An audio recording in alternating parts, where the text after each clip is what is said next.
आज मैं एक ऐसे टॉपिक पे बात करना चाहता हूँ जो हमारी लाइफ में कभी ना कभी हमें इम्पैक्ट करता ही है अगर हम भारत में रहते हैं तो। और अगर हम भारत के बाहर भी रहते हैं लेकिन भारतीय मूल से हैं तो भी हमें इम्पैक्ट करता है। और वो है कास्ट। आपके पास कितने ही गुण हों, कितना ही अच्छा आचरण हो और स्वभाव हो, लेकिन बहुत सारा समाज हमारे देश का अभी भी इस चीज़ में बटा हुआ है कि आपकी कास्ट क्या है, कि हम इसी कास्ट में शादी करेंगे या इसमें नहीं करेंगे। राइट, तो ये चीज़ें इतना इम्पैक्ट करती हैं हमको, तो मुझे लगा कि आज इसी विषय पे बात करनी चाहिए कि क्या जिस प्रकार से हम कास्ट को यूज़ करते हैं अपनी सोसाइटी में, जिस प्रकार से हमने कास्ट का एक स्ट्रक्चर बनाया है, क्या हमारे ग्रंथों में और पुराणों में और उपनिषदों में उसका कुछ सपोर्ट है कि नहीं? तो उदाहरण के लिए आप एक ऐसा सिनेरियो लीजिए कि एक बालक है, वो ब्राह्मण कुल में पैदा हुआ है। तो सपोज़ कीजिए कि वो त्रिवेदी कुल में पैदा हुआ है। अब त्रिवेदी किसे बोलते हैं?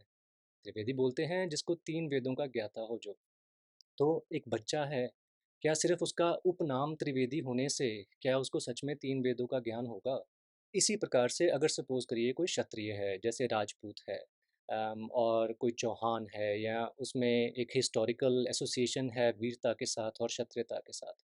लेकिन अगर उनके कर्म क्षत्रिय वाले नहीं हैं, अगर उनको उसमें साहस नहीं है, एक सच्चाई के लिए खड़े होके लड़ने की अगर इच्छा शक्ति नहीं है और हिम्मत नहीं है, तो क्या सही मायने में उसको राजपूत या क्षत्रिय कहा जा सकता है? अगर सिर्फ़ लास्ट नेम उसका वैसा है तो। सिमिलरली इमेजिन कीजिए कि कोई जैनी है, जैन धर्म से हैं और उसमें आपस में रोज़ ग्रीटिंग करते हैं परिवार में और एक दूसरे को कि जय जिनेंद्र।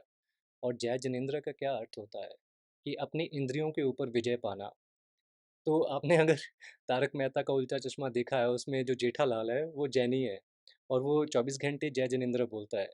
लेकिन उसको जैसे ही बोलो कि चलो पार्टी करने चलते हैं और शराब पीने हैं, तो वो 1 मिनट से तैयार हो जाता है शराब पीने के लिए। तो क्या सच में उसकी इंद्रियों के ऊपर विजय है या वो इंद्रियों के वशीभूत काम करता है? तो अगर उसका इंद्रियों के ऊपर विजय नहीं है, तो जय जिनेंद्र बोलने का अर्थ क्या है? और क्या वो सही मायने में जैनी कहला सकता है सिर्फ़ नाम जैन होने से, उपनाम जैन होने से या कुल जैन होने से? अगर आपके कर्म आपके उस धर्म या उस वर्ण का जो धर्म है, उसके अनुकूल नहीं है, तो आप सही मायने में उस कास्ट के नहीं हैं, भले ही आप उस कास्ट में पैदा हुए हो। तो ऐसे ही किसी के लास्ट नेम से कुछ पता नहीं चलता है। और हमारे ग्रंथों में भी ये चीज़ बहुत बार अलग-अलग जगह पे मेंशन की हुई है। तो महाभारत में युधिष्ठिर का डिस्कोर्स है जिसमें युधिष्ठिर बोलते हैं कि व्यक्ति का वर्ण जन्म से नहीं बल्कि उसके कर्मों से निर्धारित होता है। वे बताते हैं कि अगर कोई व्यक्ति ब्राह्मण कुल के गुण प्रदर्शित करता है, चाहे उसका जन्म किसी भी जाति में हुआ हो, उसे ब्राह्मण ही माना जाना चाहिए। यह बात अन्य वर्णों पर भी लागू होती है। तो अगर कोई और किसी भी वर्ण का है लेकिन उसका धर्म क्षत्रिय के अनुकूल है तो उसे क्षत्रिय ही माना जाना चाहिए फॉर इंस्टेंस। राइट। तो पैदा होने से और लास्ट नेम होने से कुछ नहीं अंतर होता है। भगवत गीता में भी बोलते हैं, श्लोक 4.13 में, चातुर्वर्ण्यम मया सृष्टम गुण कर्म विभागशः। इसका अर्थ है कि 4 वर्ण मैंने गुण और कर्म के विभाजन के अनुसार उत्पन्न किए हैं। मेरे सामने रेफरेंसेस हैं इन सारी चीज़ों की, मैं उनसे पढ़ के बोल रहा हूँ। तो ये दर्शाता है कि जो वर्ण है हमारा, और वैसे भी कहीं पे भी किसी भी ग्रंथ में कास्ट कोई शब्द ही नहीं है, कास्ट शब्द ही अंग्रेजी का है। हमारे में सिर्फ वर्ण होता है, कास्ट नहीं होता है। तो वो जो वर्ण है वो गुण और कर्म से निर्धारित होता है, जन्म से नहीं, और वो फिक्स नहीं होता है। भागवत पुराण में भी राजा विश्वामित्र की एक कथा है जिसमें उनका जन्म विश्वामित्र का एक क्षत्रिय के रूप में हुआ था, लेकिन उन्होंने अपनी तपस्या और आध्यात्मिक साधना के माध्यम से ब्राह्मण का पद प्राप्त किया।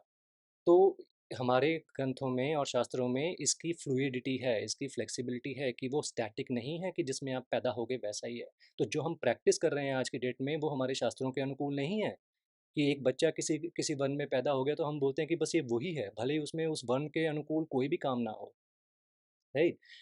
इसी प्रकार से एक और कथा है जो कि है छंदोग्य उपनिषद की, और उसमें सत्यकाम जबाल की कथा है, जो कि एक ऐसी महिला के पुत्र थे जिनके पिता का पता नहीं था। अब पिता का पता नहीं था तो ऑब्वियस सी बात है कि उनका वर्ण पता नहीं था। अगर वर्ण पता नहीं था तो पुराने समय में गुरुकुल में जब वो शिक्षा लेने जाते थे, तो कई सिनेरियोज़ में ऐसा होता था कि उनको अपना वर्ण अगर ब्राह्मण नहीं है तो कई जो ब्राह्मण गुरु होते थे वो उनको नहीं लेते थे।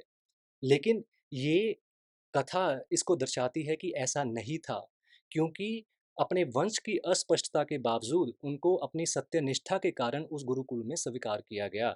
यह दर्शाता है कि जन्म से अधिक महत्वपूर्ण व्यक्ति का चरित्र और गुण होते हैं। तो शास्त्रों में तो ये क्लियर है ये चीज़, अलग-अलग में, भगवत पुराण से लेके, भगवत गीता से लेके, युधिष्ठिर के डिस्कोर्स से लेके और छांदोग्य उपनिषद से लेके, ये चीज़ क्लियर है कि जो कास्ट का कॉन्सेप्ट है और जिस प्रकार से हम उसको प्रैक्टिस करते हैं और हमने अपना सोसाइटल स्ट्रक्चर बना लिया है, जिस प्रकार से हम एक रिजिडिटी फ्रेमवर्क में रहते हैं कि जिसमें आप पैदा होगे, सारी ज़िंदगी आपके पास वही चलेगा, वो शास्त्रों में ऐसा नहीं है। शास्त्रों में इस चीज़ की फ्लेक्सिबिलिटी है और फ्लूइडिटी है और वो अलाउ करता है कि आप अपने कर्म के अनुकूल एक फंक्शनल कैटेगराइजेशन में आ सकें और that's the only extent of it, functional categorisation. It has nothing to do more than that. अगर आप एक क्षत्रिय हो, उसका मतलब है कि आपके एक फंक्शनल कैटेगराइजेशन है कि आप एक युद्ध में जाओगे या राजसी प्रवृत्ति के होंगे। अगर आप एक मर्चेंट हो, तो आपका काम ये है कि आप यहाँ खाना उगाओगे या बेचोगे या व्यापार करोगे। तो this used to be a functional categorisation of society rather than it didn't have anything to do with inherent value of a person based on a वर्ण। उसके वर्ण के अनुकूल उस व्यक्ति की कितनी डिग्निटी होनी चाहिए, इस चीज़ का कोई लेना देना नहीं था। वो तो इंसान ने उस चीज़ को बिल्कुल ही बिगाड़ तड़ाड़ के, तोड़ मरोड़ के उसको प्रैक्टिस कर रहे हैं हम लोग।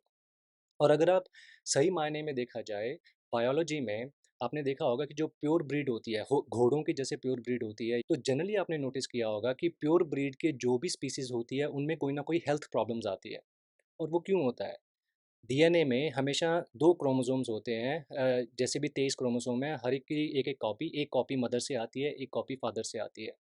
और जो एक कॉपी, अगर सपोज़ एक में प्रॉब्लम है किसी जीन में कोई, तो अगर दूसरा बिल्कुल डिफरेंट है, तो उसमें सेम प्रॉब्लम होने की प्रोबेबिलिटी बहुत कम हो जाती है। तो यानी जो रिसेसिव म्यूटेशंस होती हैं या रिसेसिव डिज़ीज़ेज़ होती हैं, वो एक्सप्रेस नहीं कर पाती बच्चों में, क्योंकि एक में अगर कमी है, तो दूसरे से पूरी हो जाती है। लेकिन कई ऐसे सिनेरियोज़ हैं जिसमें अगर तुम जानवरों में देखोगे प्योर ब्रीडिंग, या फिर इंसानों में भी कई ऐसी कल्चर्स हैं और देश हैं जिनमें अपने क्लोज़ रिलेटिव से, अपनी बहनों से शादी करते हैं।